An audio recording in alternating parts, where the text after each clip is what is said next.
چین کپتان کی مدد کو آ گیا طاقتوروں کو فوری نئے الیکشن کا پیغام۔ وزیر اعظم شہباز شریف کی نااہلی، اسلام آباد میں لرزہ طاری۔ ناظرین، ایک اور ہنگامے نے سیاست کو مزید بوجھل کر دیا۔ ملکی حالات پھر پلٹا کھانے کو بے تاب، سیاسی کشیدگی آپے سے باہر ہو گئی۔ عالمی طاقتوں نے بھی پاکستان کا رخ کر لیا۔ سعودی عرب کے بعد اب چین بھی پاکستانی سیاست میں مداخلت کرنے کے لیے آگے آ گیا۔ چینی صدر نے نون لیگ کی حکومت کو ناقابل قبول قرار دے دیا۔ جی پیک کو بھی خطرہ، عمران خان کی جیل سے رہائی کی بڑی شرط رکھ دی۔ ادھر بڑے میاں چھوٹے میاں کو وزیر اعظم بنوا کر ان کی سیاسی قبر کھود بیٹھے۔ اپنی نااہلی کا سٹیٹس بدلتے بدلتے بڑے میاں نے چھوٹے میاں کو بھی نااہل کروانے کا بندوبست کر دیا۔ نئی حکومت کے دن تھوڑے رہ گئے، شہری اقتدار میں بے سکونی بڑھ گئی۔ اسلام آباد کو اپنی ملکیت سمجھنے والے اڈیالہ جیل سے آنے والے سرپرائز سے چونک گئے۔ لیکن کیا اپنی بے وقوفیوں کے سبب نون لیگ ایک بار پھر حکومت سے ہاتھ دھونے والی ہے؟ کس بڑے فیصلے نے چین کو عمران خان کے حق میں بولنے پر مجبور کیا ہے؟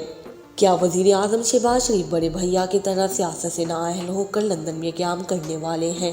ان تمام بڑی اور اہم ترین خبروں کو اسی ویڈیو میں 1 by 1 ڈسکس کیا جائے گا۔ ناظرین، پاکستان کو ایک اور تبدیلی نے آ گھیرا ہے۔ یہ تبدیلی ملکی سیاست میں بھی ہے، اداروں میں بھی اور سیاستدانوں کے ارادوں میں بھی ہے۔ اور جب چاند چڑھتا ہے تو پوری دنیا دیکھتی ہے۔ اس کی واضح مثال پاکستان کی سیاست ہے، جہاں سیاسی رساکشی کا تماشا پوری دنیا دیکھ رہی ہے، جس میں پلڑا بظاہر پی ڈی ایم کا بھاری ہے، لیکن تمام تر سپورٹ خان صاحب کے ساتھ ہے۔ جب سے پی ڈی ایم نے پاکستان کی سیاست میں قدم رکھا ہے، تب سے پاکستان نہ صرف اندرونی بلکہ بیرونی طور پر بھی کمزور ہوتا جا رہا ہے۔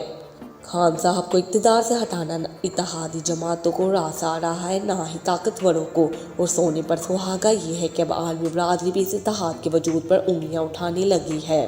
پہلے یو اے ای، پھر سعودی عرب، ترکی نے خان صاحب کے سیاسی بیانیے کی تائید کی، اور اب اطلاعات ہیں کہ پاکستان کے آئرن برادر چین نے بھی کپتان کو پاکستان کا حقیقی لیڈر مان کر شہباز سرکار سے بڑا مطالبہ کر دیا ہے۔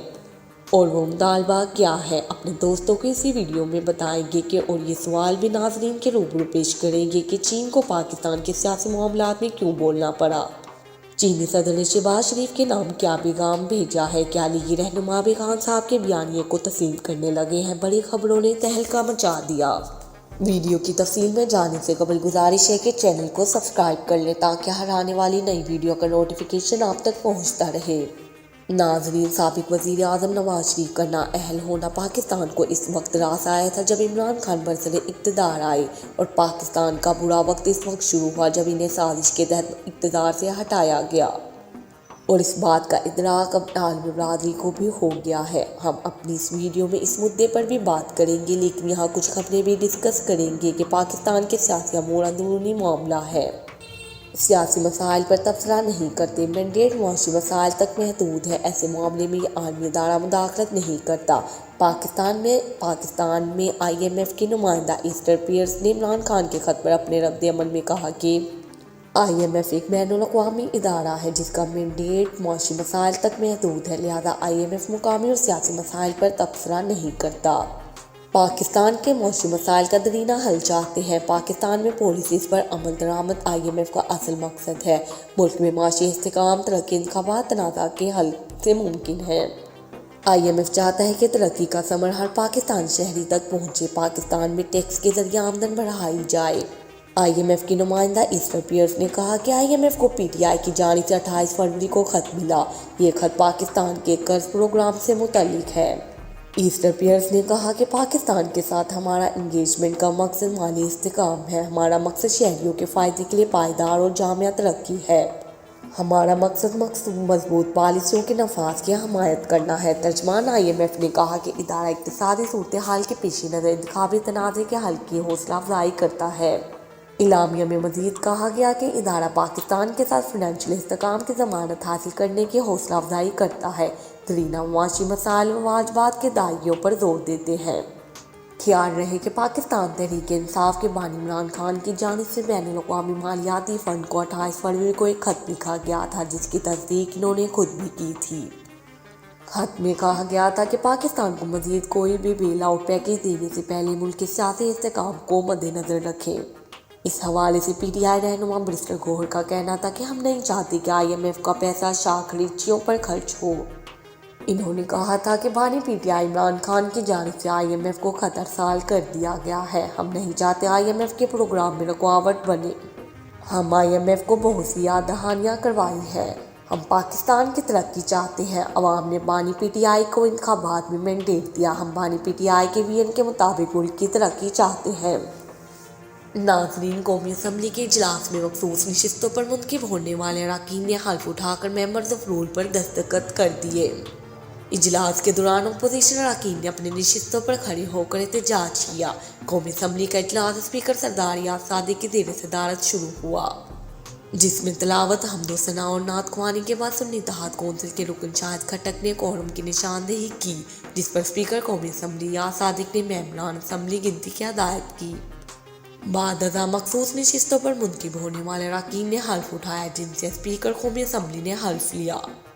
حلف کے دوران سنی اتحاد کونسل کے اراکین نے اپنی نشستوں پر کھڑے ہو کر مسلسل احتجاج کرتے ہوئے اسپیکر قومی اسمبلی کے خلاف شیم شیم کے نعرے لگائے، جس پر اسپیکر یاس صادق نے کہا کہ میرے خلاف شیم کے نعرے لگانے کا شکریہ۔ بعد ازاں منتخب اراکین نے حلف کے بعد ممبرز آف رول پر دستخط کر دیے۔ پاکستان تحریک انصاف کے رہنما عمر ایوب نے قومی اسمبلی میں اظہار خیال کرتے ہوئے کہا کہ آج حلف اٹھانے والے توہین عدالت کے مرتکب ہوئے ہیں۔ پشاور ہائی کورٹ نے مخصوص نشستوں پر حکم امتناع دیا ہوا ہے۔ عمر ایوب نے کہا کہ مخصوص نشستوں پر ارکان سے حلف لینا غیر آئینی اور توہین عدالت ہے۔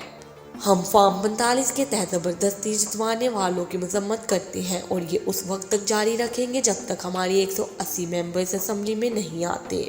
انہوں نے مزید کہا کہ خواتین کے عالمی دن پر غیر آئینی حلف لے کر خواتین کی مخصوص نشستوں پر ڈاکہ مارا گیا۔ پی ٹی آئی رہنما کا کہنا تھا کہ عدالتی حکم کے باوجود ہمیں عمران خان سے نہیں ملنے دیا گیا۔ اڈیالہ جیل کے حکام نے ہمیں ملنے سے روکا۔ کیا جیل سپرنٹینڈنٹ آئین کے تابع آتا ہے کہ نہیں؟ انہوں نے یہ بھی کہا کہ خواتین کا کوٹا ملنے تک ہم احتجاج کرتے رہیں گے۔ اسپیکر صاحب، یہ نظام اس طرح نہیں چل سکتا۔ جس ملک میں قانون کی حکمرانی نہیں، وہ ملک کیسے چلے گا؟